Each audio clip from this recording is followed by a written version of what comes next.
রমাদান মাসের মধ্যে একটা রাত আছে, যে রাতের নাম হচ্ছে লাইলাতুল কদর। আমি আশা করি আপনারা সবাই এই সূরাটা জানেন। বা'দা আউযু বিল্লাহি মিনাশ শাইতানির রাজীম, ইন্না আনজালনাহু ফি লাইলাতুল কদর। নিশ্চয়ই আমি কোরআনকে নাজিল করেছি লাইলাতুল কদরে, ভাগ্য রজনীতে। ওয়া মা আদরাকা মা লাইলাতুল কদর। হে নবী মুহাম্মদ সাল্লাল্লাহু আলাইহি ওয়াসাল্লাম, আপনি কি জানেন লাইলাতুল কদর কি জিনিস? লাইলাতুল কদরি খায়রুম মিন আলফি শাহর। লাইলাতুল কদর হচ্ছে হাজার মাসের চাইতে উত্তম। এখানে গাণিতিকভাবে ব্যাখ্যা করতে যাবেন না, 1000 মাস সমান সমান কত বছর হয়, ব্যাপারটা এমন নয়। এখানে আধিক্য বোঝানো হয়েছে। হাজার হাজার মাস ইবাদত করলে যে নেকি হয়, এক রাত ইবাদত করলে সে নেকি হয়ে যাবে ইনশাআল্লাহ। এই রাতে কি হয়? স্পেশাল তানাজ্জালুল মালাইকাতু ওয়ার রূহ। এই মাসে আল্লাহর পক্ষ থেকে আল্লাহর ফেরেশতারা নেমে আসেন। কোথায় নেমে আসেন? পৃথিবীতে। তাদের সর্দার হিসেবে থাকেন জিবরাইল আলাইহিস সালাম। তানাজ্জালুল মালাইকাতু ওয়ার রূহু ফিহা বিইذনি রাব্বিহিম। আল্লাহর রবের আদেশে তারা এই কাজটা করেন। মিন কুল্লি আমর, প্রত্যেকটা বিষয়ের ফয়সালা হয় এই রাতে। আপনার আমার তাকদীর লেখা হয়েছে আসমান জমিন সৃষ্টির 50,000 বছর আগে।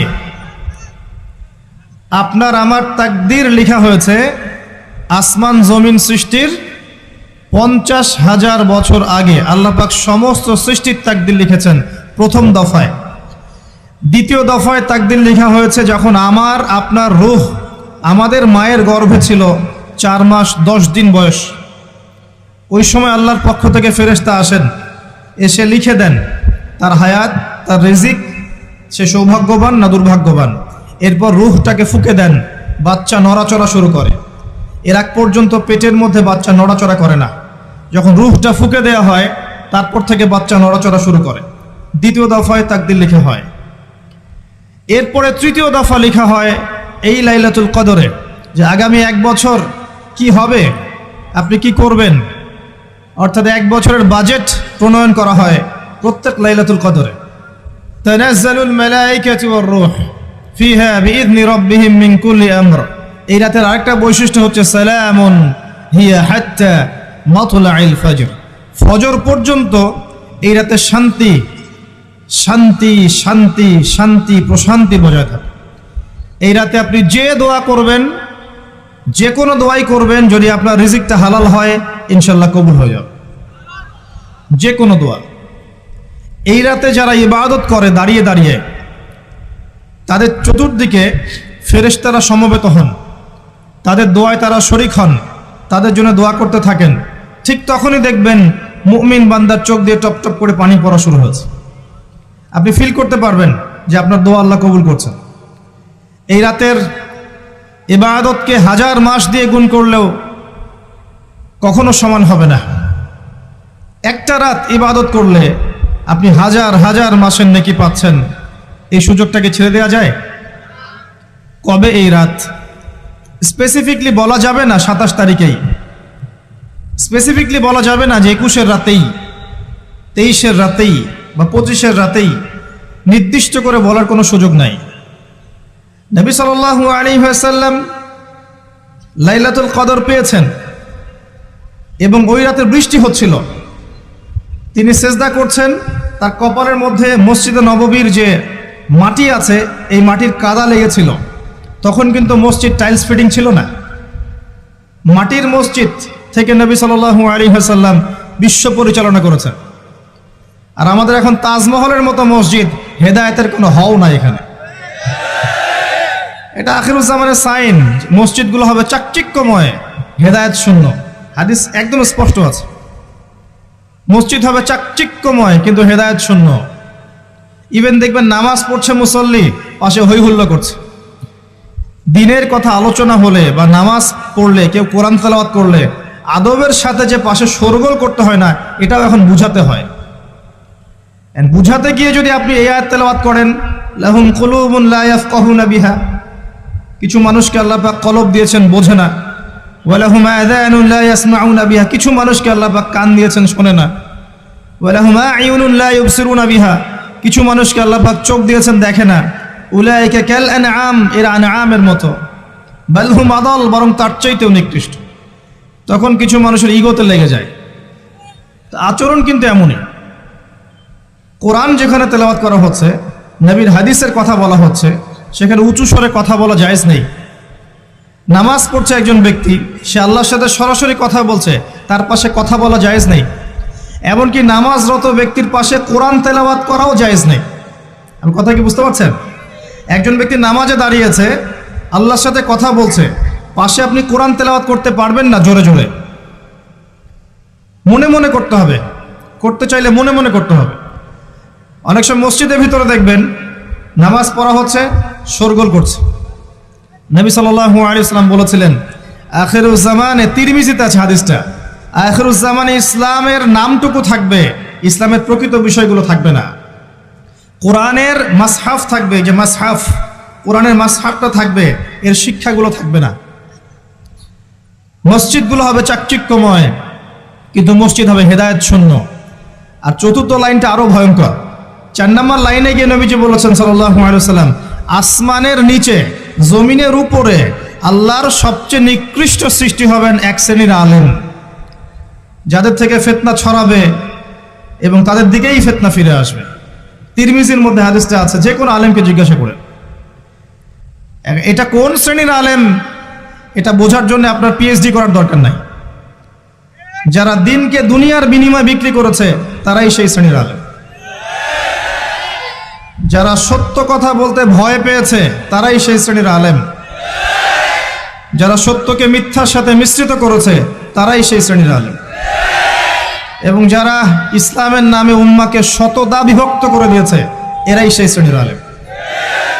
নবী করিম সাল্লাল্লাহু আলাইহি ওয়াসাল্লাম বলেছেন, লাইলাতুল কদর আমি পেয়েছি, কপালে কাদামাটি ছিল, বৃষ্টি হচ্ছিল, তার মানে ওই রাতে বৃষ্টি হতে পারে, ওই রাতে বৃষ্টি হতে পারে। লাইলাতুল কদরের আলামত, রাতের বেলা বৃষ্টি হতে পারে। বৃষ্টি হয়েছে, তিনি নামাজ পড়েছেন, কপালের মধ্যে কাদা লেগেছিল, তিনি বের হয়েছেন, সাহাবীদেরকে বলবেন কোন রাতটা লাইলাতুল কদর, আজকের রাতটা লাইলাতুল কদর, এটা বলতে বের হয়েছেন। বের হয়ে দেখছেন দুজন মুসলিম আপোষে ঝগড়া করছে। লিসেন টু মি, দুজন মুসলিম আপোষে ঝগড়া করছে। আমরা বলি না যে মুসলিমদের মাঝে ইখতিলাফগুলো রহমত, আমরা বলি না? দুজন মুসলিম আপোষে ঝগড়া করছে।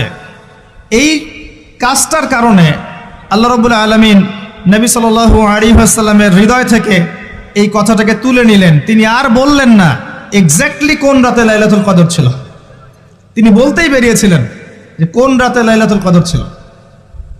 আমাদের ইখতিলাফের কারণে আমরা সেই নির্দিষ্ট রাতটাকে হারিয়ে ফেলেছি। তবে এর মধ্যেই খায়ের আছে, এর মধ্যেই কল্যাণ আছে। আরবিতে একটা প্রবাদ আছে, কুল্লু শার ইউজাদু ফিহিল খায়র, প্রত্যেকটা অকল্যাণের পিছনেই কোনো না কোনো কল্যাণ আছে। নির্দিষ্ট করে বলে দিলে আমরা বাকি রাতগুলো জাগতাম না। নবী সাল্লাল্লাহু আলাইহি ওয়াসাল্লাম এখন বললেন যে আমাকে ভুলিয়ে দেওয়া হয়েছে কোন রাত, তোমাদের ঝগড়ার কারণে। অতএব তোমরা শেষ দশকের বিজোড় রাতগুলোকে তালাশ করো। শেষ দশকের বিজোড় রাত বলতে 21-এর রাত, 23-এর রাত, 25, 27, 29, এই 5টা রাতের যে কোনো একটা লাইলাতুল কদর। এই রাতে ইবাদত করলে এত নেকি হচ্ছে, কারণটা কি? রাত আর দিন কি ডিফারেন্ট কিছু?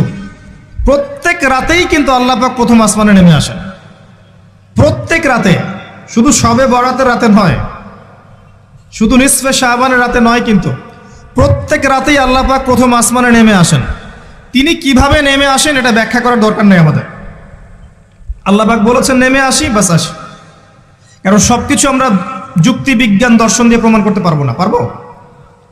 সায়েন্সকে জিজ্ঞাসা করেন যে স্বপ্নের ব্যাখ্যা কি, ঘুম কাকে বলে, আত্মা কাকে বলে, আত্মা কঠিন না তরল না বায়বীয়, পারবে সায়েন্স ব্যাখ্যা করতে?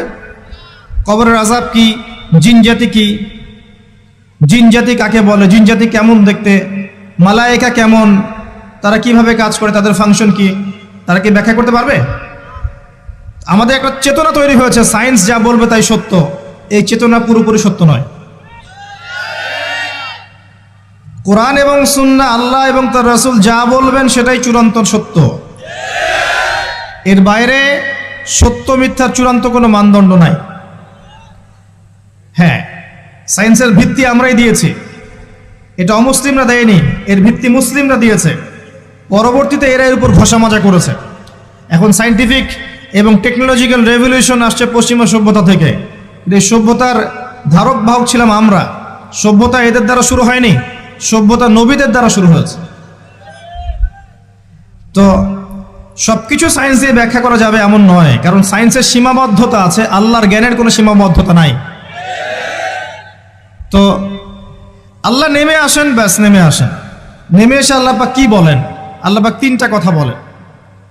রাতের শেষ অংশ, রাতকে ভাগ করেন। যদি 6টার সময় রাত শুরু হয়, রাত কিন্তু রাত 12টায় শুরু হয় না, সূর্য ডুবে গেলেই রাত শুরু হয়, এটাই ইসলাম। এখন 6টা থেকে আপনি এই 5টা পর্যন্ত সময়টাকে 3 ভাগে ভাগ করেন। শেষের অংশ ধরে নেন যে 1টা থেকে 5টা, কথার কথা আমি এস্টিমেট করলাম। এই সময়টুকুতে আল্লাহ রাব্বুল আলামিন কাছে নেমে আসেন প্রথম আসমানে, অর্থাৎ তার রহমত নিকটবর্তী হয় এবং তিনি আহ্বান করতে থাকেন 3টা জিনিস। 1, কে আছো? আমার কাছে কিছু চাইবে, যা চাইবে আমি তাই দিব। 2, কে আছো? আমার কাছে ক্ষমা চাইবে, আমি তোমাকে মাফ করে দেব। 3, কে আছো? কে আছো আমাকে ডাকবে, আমি তোমার ডাকে সাড়া দেব। মানে এই সময় আপনি যা চাইবেন ইনশাআল্লাহ, আপনার আকীদায় যদি শিরক না থাকে, আমলে যদি বেদাত না থাকে এবং আপনার রিজিক যদি হালাল হয়, ইনশাআল্লাহ তাআলা আপনার দোয়া কবুল করা হবে। আল্লাহ পাক প্রত্যেক রাতেই নেমে আসেন। তাহলে লাইলাতুল কদরকে এত স্পেসিফিকলি ইম্পর্টেন্স দেওয়ার কারণ কি? একটাই কারণ, মনে রাখবেন, লাইলাতুল কদরকে মর্যাদামণ্ডিত করার এবং রমাদান মাসকে শ্রেষ্ঠ মাস মর্যাদামণ্ডিত করার একটা কারণ, only one reason behind it, সেটা হচ্ছে এই মাসে এবং এই রাতে আল কোরআন নাজিল হয়েছে। কথা কি বুঝতে পারছেন? কোরআন নাজিলের কারণেই এই মাসটা মহামান্বিত, কোরআন নাজিলের কারণেই এই রাতটা সম্মানিত। ইন্না আনজালনাহু ফি লাইলাতুল কদর। আসুন সামনে যাই। নবী করিম সাল্লাল্লাহু আলাইহি ওয়াসাল্লাম যখন এই জাহেলি যুগে বাস করছেন, এই লাইলাতুল কদরে রমাদান মাসে আল্লাহ পাক কোরআন নাজিল করলেন। কি জন্য নাজিল করলেন? কারণ এই সমাজটাকে পরিবর্তন করার জন্যে, সমাজের জাহিলিয়াতগুলোকে দূর করার জন্যে নবী করিম সাল্লাল্লাহু আলাইহি ওয়াসাল্লাম প্রচণ্ড ফিকির করতেন। কি করা যায়, কি করলে মানুষগুলো শিরক ছেড়ে দিবে, কি করলে সুদ বন্ধ হবে, কি করলে মাদক থেকে মানুষ দূরে থাকবে, কি করলে নারীর সম্মান বৃদ্ধি পাবে। তিনি ভাবতেন কিভাবে গোত্রীয় হানাহানি বন্ধ করা যায়, তিনি এগুলো ভাবতে থাকতেন। হেরা গুহায় বসে তিনি এগুলো ভাবতেন কি করা যায়। যুবক বয়সে তিনি হিলফুল ফুজর তৈরি করেছেন এগুলো সমস্যা দূর করার জন্য, কিন্তু পরিপূর্ণরূপে সফল হয়েছেন বলতে পারি না আমরা, কারণ তখন ওহী আসেনি। এই ভাবতে ভাবতে ভাবতে ভাবতে একদিন এক রাতে তার কাছে আল্লাহর পক্ষ থেকে কোরআন নাজিল হলো। সূরা আলাকের প্রথম 5টা আয়াত, বিসমিল্লাহির রহমানির রহিম, ইকরা বিসমি রাব্বিকাল্লাযী খালাক। পড়ুন আপনার রবের নামে যিনি আপনাকে সৃষ্টি করেছেন। খালাকাল ইনসানা মিন আলাক, যিনি মানুষকে সৃষ্টি করেছেন জমাট বাঁধা রক্তপিণ্ড থেকে। আমরা সবাই জমাট বাঁধা রক্তপিণ্ড ছিলাম মায়ের পেটে। আজকে আমরা আল্লাহ দ্রোহী হয়েছি, কিন্তু আমরা পেটের মধ্যে এতটুকু জমাট বাঁধা রক্তপিণ্ড ছিলাম। সূরা ইয়াসিনের মধ্যে আল্লাহ পাক এই কথাটা বলেছেন, তোমাদেরকে তো নুতফা থেকে সৃষ্টি করেছি, ফাইদা হুয়া খসিমুম মুবিন, যখন সে বড় হয়েছে সুস্পষ্টভাবে আল্লাহর বিরুদ্ধাচরণ করছে। ঈদের যে শপিংটার কথা বলছি, এটা এই কারণে বলছি, লাস্টের দশকে আমরা ঈদের শপিংয়ে বেশি ব্যস্ত থাকি, এতে করে লাইলাতুল কদরটা আমরা হারিয়ে ফেলি। লাস্টের দশক আমরা হয় ইতেকাফ করব, না হলে বাসায় নামাজ পড়বো, পরিবারবর্গকে নিয়ে রাত জাগবো। পারা যাবে ইনশাআল্লাহ? তারাবির নামাজ তো পড়বোই ইনশাআল্লাহ জামাতে। এবং আপনি 20 পড়েন আর 8 পড়েন, আপনি নামাজের কোয়ালিটিটাকে ভালো করার চেষ্টা করেন, নামাজের কোয়ালিটিটাকে বেস্ট করেন, ধীরে ধীরে তেলাওয়াত করেন, ধীরে ধীরে রুকু সেজদা করেন, নামাজটাকে এনজয় করেন, সময় নিয়ে, টাইম নিয়ে, 2 ঘন্টা সময় লাগুক, 3 ঘন্টা সময় লাগুক, এনজয় করে নামাজ পড়েন। আল্লাহ পাক তৌফিক দান করুন। এরপর শেষ রাতে আবার ওঠেন, পরিবারবর্গকে নিয়ে নামাজে দাঁড়ান, একসাথে জামাত করে নামাজ পড়েন, পরিবারে নফল নামাজ পড়েন, বাসায় বরকত হবে ইনশাআল্লাহ।